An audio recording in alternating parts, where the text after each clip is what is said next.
কৃষকদের শ্রমিকদের জন্য তাদের ন্যায্য মজুরি হিস্সা করবার কাজ, আপনার দেশে বিনিয়োগ নিয়ে আসার কাজ, কীভাবে বিনিয়োগ আনা যেতে পারে, কোন কোন ক্ষেত্রে বিনিয়োগ করা যেতে পারে, অর্থনীতিকে কী করে আরও সচল করে তোলা যেতে পারে। অর্থাৎ সমগ্র বাংলাদেশকে শহীদ প্রেসিডেন্ট জিয়াউর রহমান যেমন অল্প সময়ের মধ্যে জাগিয়ে তুলেছিলেন কর্মযজ্ঞে ঝাঁপিয়ে পড়ার, সেই কর্মযজ্ঞে ঝাঁপিয়ে পড়ার প্রস্তুতি তিনি শুরু করেছেন।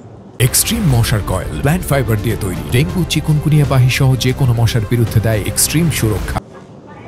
আমরা জানি যে নির্বাচন হবে, সেই নির্বাচনে যে কোনো দল জয়ী হতে পারে জনগণের ইচ্ছার উপর দিয়ে, কিন্তু সেই দলকেই জনগণ বেছে নেবে যে দল পরীক্ষিত, অতীতে যারা পরীক্ষা দিয়েছে, অর্থাৎ সরকারে ছিল, কাজ করেছে, যেই দল মানুষকে আশার আলো দেখিয়েছে, যেই দল অন্ধকার থেকে আলোতে টেনে নিয়ে এসেছে।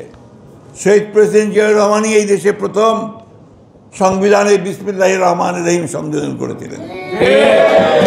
শহীদ প্রেসিডেন্ট জিয়াউর রহমানই প্রথম এই দেশের সংবিধানে আল্লাহর উপর অবিচল আস্থা ও বিশ্বাস, এই কথাটি রেখে তিনি আল্লাহর উপরে বিশ্বাস স্থাপন করার জন্য নিয়ে এসেছেন। বন্ধু, এখন কিছু দল সেগুলোকে বিকৃত করে বিভিন্নভাবে এই বিএনপিকে চিত্রায়িত করার চেষ্টা করছে। যারা বয়স কম তারা জানে না, যাদের বয়স একটু বেশি তারা দেখেছেন 1975 সাল 7ই নভেম্বর কী অবস্থার প্রেক্ষিতে শহীদ প্রেসিডেন্ট জিয়াউর রহমানের নেতৃত্বে এই দেশের মানুষ সেই ভারতীয় আধিপত্যবাদের বিরুদ্ধে বেরিয়ে এসে সম্পূর্ণভাবে নিজেদের পায়ে দাঁড়ানোর জন্য নতুন করে তখন বাংলাদেশ, স্বনির্ভর বাংলাদেশ তৈরি করার কাজে ঝাঁপিয়ে পড়েছিল।